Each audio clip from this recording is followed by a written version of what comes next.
नमस्कार विद्यार्थी मित्रांनो, साईकृष्ण एज्युकेशन केअर या यूट्यूब चॅनलवर आपल्या सर्वांचं स्वागत आहे. आजच्या व्हिडिओमध्ये भारतीय राज्यघटना या विषयामध्ये कोणतीही परीक्षा असो, आपल्याला हे प्रश्न परीक्षेमध्ये विचारण्यात येतात, दिसून येतात. म्हणजे जे प्रश्न परीक्षेमध्ये रिपीट होतात असेच प्रश्न मुलांना आपण आजच्या व्हिडिओमध्ये घेणार आहोत. आणि यापुढे सुद्धा आपण राज्यघटना यावरील जे रिपीटेड प्रश्न आहे हे सुद्धा आपण घेणार आहोत. आणि त्या व्हिडिओचं तुम्हाला नोटिफिकेशन मिळण्यासाठी तुम्ही आपल्या चॅनलला सबस्क्राईब करा, त्याचबरोबर बेल आयकॉनवर क्लिक करा, म्हणजे तुम्हाला त्या सर्व व्हिडिओचं नोटिफिकेशन मिळत राहणार. तर पहिला प्रश्न बघू.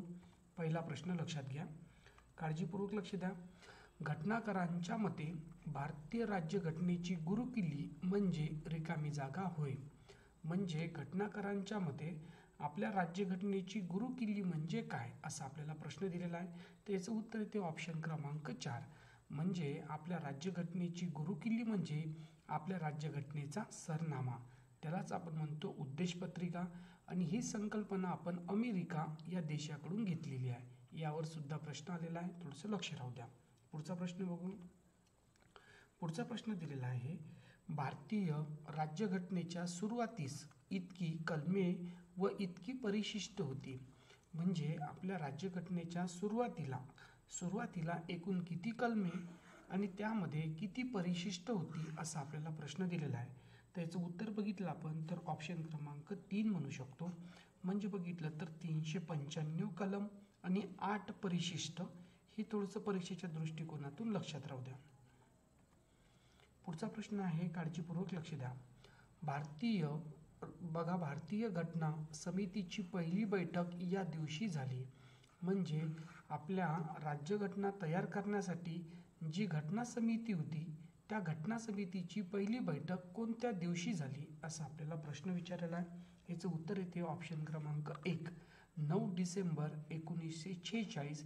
या दिवशी मुलांनो राज्यघटना तयार करणारी जी समिती होती त्याची पहिली बैठक संपन्न झाली. लक्षात राहू द्या, 9 डिसेंबर 1946. पुढचा प्रश्न बघू, काळजीपूर्वक लक्ष द्या. बघा, भारतीय राज्यघटनेचा सर्वाधिक भाग रिकामी जागा भारत सरकार कायद्यावर आधारित आहे. म्हणजे बघितलं तर आपल्या राज्यघटनेचा सर्वाधिक जो का म्हणतो ढाचा आहे हा कोणत्या कायद्यावर आधारित आहे, असा आपल्याला प्रश्न दिलेला आहे. त्याचं उत्तर लक्षात ठेवायचं 1935. 1935 मधल्या बऱ्याचशा तरतुदी हे आपल्या राज्यघटनेमध्ये आपण घेण्यात आलेल्या आहे. त्याच्यामुळे मुलांना आपण लक्षात ठेवू की सर्वाधिक भाग हा कोणत्या कायद्यावर डिपेंड आहे, तर याचं उत्तर असणार 1935. पुढचा प्रश्न आहे, काळजीपूर्वक लक्ष द्या. बघा, राज्यसभा आणि लोकसभा यांच्या संयुक्त बैठकीचे अध्यक्षस्थान भूषवित करण्याचा अधिकार कोणाला आहे. म्हणजे बघा, जेव्हा राज्यसभा आणि लोकसभा यामध्ये कोणता तरी मतभेद असेल, तो मतभेद दूर करण्यासाठी मुलांना संयुक्त बैठकीची तरतूद आहे. पण या संयुक्त बैठकीचे अध्यक्षस्थान कोण भूषवते, असा आपल्याला प्रश्न विचारलेला आहे. कोण भूषवते, तर याचं उत्तर येते बघितलं तर ऑप्शन क्रमांक 4, लोकसभेचे सभापती हे मुलांना संयुक्त बैठकीचे काय करतात, अध्यक्षस्थान भूषवतात. हा प्रश्न मुलांना आत्ता आपली जी ग्रुप सी झालेली आहे 17 डिसेंबरला, ग्रुप बी आणि ग्रुप सी, त्यामध्ये मुलांना हा प्रश्न आलेला आहे, थोडंसं लक्ष राहू द्या. पुढचा प्रश्न दिलेला आहे, बघा, देशात सर्वप्रथम राष्ट्रीय आणीबाणी रिकामी जागा घोषित करण्यात आली होती. म्हणजे आपल्या भारतामध्ये, आपल्या देशामध्ये सुरुवातीला कोणत्या वर्षी आपल्या देशामध्ये राष्ट्रीय आणीबाणी घोषित केली सर्वप्रथम. याचं उत्तर येतं मुलांनो ऑक्टोबर 1962. 1962ला मुलांनो बघितलं तर चीन या देशासोबत आपल्याला युद्ध झालं होतं, त्यामध्ये आपण राष्ट्रीय आणीबाणी घोषित केली होती. पुढचा प्रश्न आहे, काळजीपूर्वक लक्ष द्या. पौढ मताधिकार 21 वरून 18 वर्ष रिकामी जागा घटना दुरुस्तीने झाला. म्हणजे 21 वरून 18 वर्ष मुलांनो आपण जे काय म्हणतो मतदान करण्याचा पहिला अधिकार 21 होता, तो आपण 18 पर्यंत कमी केला. यासाठी आपण कोणती घटना दुरुस्ती केली, त्याचं उत्तर येते मुलांनो 61वी घटना दुरुस्ती. कोणती घटना दुरुस्ती, 61वी. पुढचा प्रश्न आहे, काळजीपूर्वक लक्ष द्या. भारतीय घटना समितीचे कायदेविषयक सल्लागार कोण होते. म्हणजे आपल्या घटना समितीमध्ये मुलांनो कायदाविषयक सल्लागार कोण होते, यांचं नाव काय? तर लक्षात राहू देऊ, यांचं नाव आहे डॉक्टर B.N. राव. लक्षात राहू देसान, B.N. राव हे आपल्या राज्यघटनेचे कायदेविषयक सल्लागार होते. पुढचा प्रश्न आहे बघा, घटना समितीने रिकामी जागा मसुदा समितीची निर्मिती केली. मसुदा समितीची निर्मिती कोणत्या दिवशी झाली असा आपल्याला प्रश्न विचारलेला आहे. याचं उत्तर येते ऑप्शन क्रमांक 4, 29 ऑगस्ट 1946 रोजी घटना समितीची निर्मिती झाली. म्हणजे याचा असा पण आपण अर्थ घेऊ शकतो की या दिवशी डॉक्टर बाबासाहेब आंबेडकर यांची मसुदा समितीचे अध्यक्ष म्हणून निवड करण्यात आली. हा पण प्रश्न परीक्षेमध्ये आलेला आहे. पुढचा प्रश्न आहे, रिकामी जागा हा समवर्ती विषय समवर्त सूचीतील आहे. म्हणजे कोणता विषय मुलांनो हा समवर्त सूचीमध्ये दिलेला आहे. समवर्त सूचीमध्ये याचं उत्तर आहे मुलांनो बघितलं तर शिक्षण. शिक्षण हा बघितलं तर समवर्त सूचीमधला विषय आहे मुलांनो. महत्त्वाचा प्रश्न आहे, यावर सुद्धा भरपूर वेळा प्रश्न आलेला आहे. समवर्त सूची लक्षात ठेवसा. पुढचा प्रश्न आहे बघा, भारताच्या संविधानात कलम रिकामी जागांनुसार उपराष्ट्रपदाची निर्मिती झाली आहे. उपराष्ट्रपती पदाची निर्मितीसाठी कोणती कलम दिलेली आहे असा आपल्याला प्रश्न दिलेला आहे. याचं उत्तर येते ऑप्शन क्रमांक 2, त्याला म्हणू आपण 63. म्हणजे कलम क्रमांक 63 ही कशासाठी आहे तर आपल्या देशाच्या उपराष्ट्रपतीसाठी आहे असं आपण लक्षात ठेवू. पुढचा प्रश्न आहे, काळजीपूर्वक लक्ष द्या. बघा, आणीबाणीची घोषणा रिकामी जागा करतात. आणीबाणीची घोषणा कोण करतो मुलांनो असा आपल्याला प्रश्न विचारलेला आहे. त्याच्यासाठी थोडीशी काळजीपूर्वक लक्ष देसाल. बघितलं तर याचं उत्तर येते ऑप्शन क्रमांक किती म्हणू 4, पंतप्रधान व मंत्रिमंडळाच्या सल्ल्यानुसार राष्ट्रपती काय करते मुलांनो आपल्या देशामध्ये आणीबाणी घोषित करते. हा पण एक प्रश्न भरपूर महत्त्वाचा मुलांनो. आपण डायरेक्टली राष्ट्रपती म्हटलं तर आपलं उत्तर चुकणार. कारण बघितलं तर पंतप्रधान आणि मंत्रिमंडळ हे राष्ट्रपतींना सल्ला देतात, तेव्हाच मुलांना बघितलं तर आपल्या देशामध्ये आणीबाणीची घोषणा होते. पुढचा प्रश्न आहे, काळजीपूर्वक लक्ष द्या. संविधानाच्या रिकामी जागा भारत हे सार्वभौम समाजवाद धर्मनिरपेक्ष प्रजासत्ताक गणराज्य आहे असा स्पष्ट उल्लेख केलेला आहे. म्हणजे कशामध्ये? त्याचं उत्तर येते नो ऑप्शन क्रमांक 2, उद्देशपत्रिका. उद्देशपत्रिकेवर बघितलं आपल्याला तर त्यामध्ये आपल्याला डायरेक्टली सांगितलेलं आहे भारत हे सार्वभौम समाजवादी धर्मनिरपेक्ष प्रजासत्ताक गणराज्य आहे. लक्षात राहू दिसाल उद्देशपत्रिका. पुढचा प्रश्न आहे की बघा, राज्यसभेचे सभासद रिकामी जागाकडून निवडले जातात. मुलांना बघा, राज्यसभेचे जे सभासद आहे हे कोणाकडून निवडले जातात असा आपल्याला प्रश्न विचारलेला आहे. कोणाकडून निवडले जातात? त्याचं उत्तर येते मुलांनो विधानसभा. विधानसभेतील जे सदस्य असतात या विधानसभेच्या सदस्यामधून काय होतात निवडले जातात. हे एक महत्त्वाचं मुलांनो विधानसभा म्हटलेलं आहे, थोडंसं लक्ष राहू देसान. पुढचा प्रश्न आहे, शिक्षण, दत्तक, विधान आणि फौजदारी कायदा हे विषय रिकामी जागा समाविष्ट आहे. त्यामध्ये बघा मुलांनो शिक्षण महत्त्वाचं आहे, दत्तक, विधान आणि फौजदारी कायदा हे विषय मुलांनो कशामध्ये समाविष्ट आहे? आपल्या राज्यघटनेमध्ये असा आपल्याला प्रश्न विचारलेला आहे. याचं उत्तर आहे तुम्हाला बघितलं तर ऑप्शन क्रमांक किती म्हणू शकतो आपण बघितलं तर 4, समवर्त सूची.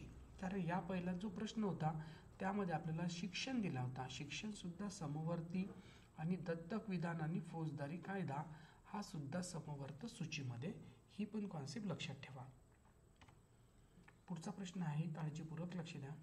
बघा, राज्यपालाची नेमणूक रिकामी जागा याद्वारे होते. राज्यपालाची जी नेमणूक आहे ही कोणाद्वारे होते?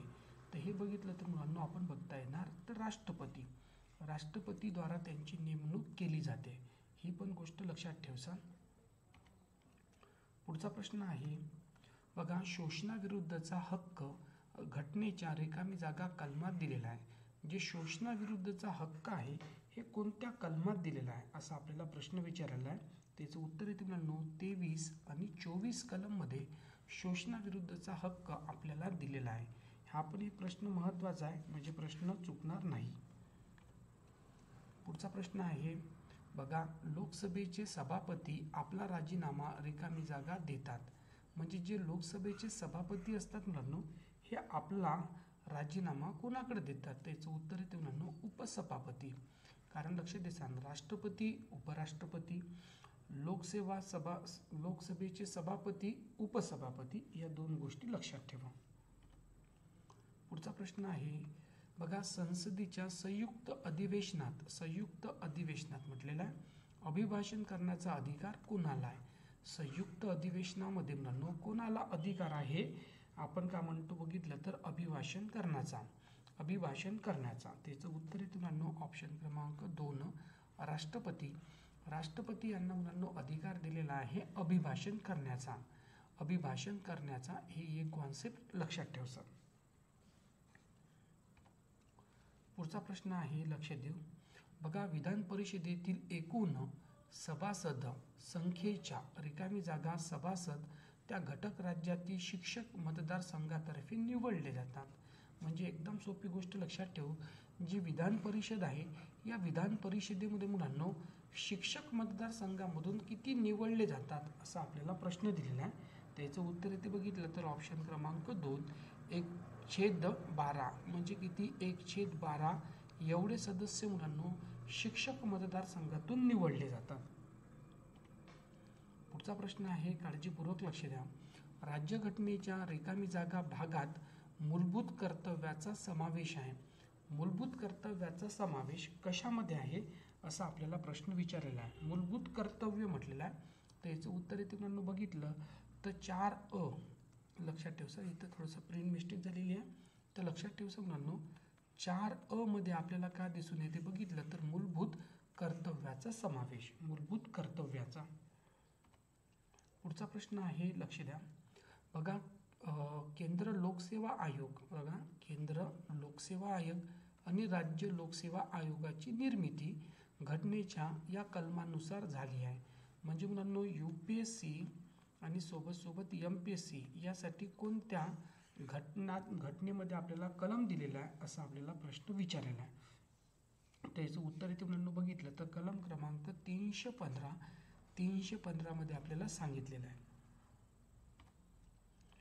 पुढचा प्रश्न आहे लक्ष देऊ बघा, घटना समितीच्या पहिल्या बैठकीचे अध्यक्षस्थान रिकामी जागा होते.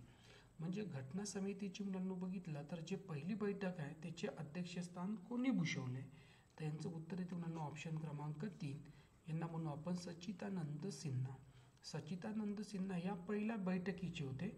आणि याला आपण म्हणतो मुलांनो हंगामी अध्यक्ष सुद्धा म्हणतो. ही पण एक गोष्ट लक्षात ठेवा, यावर पण प्रश्न आलेला आहे. पुढचा प्रश्न बघू.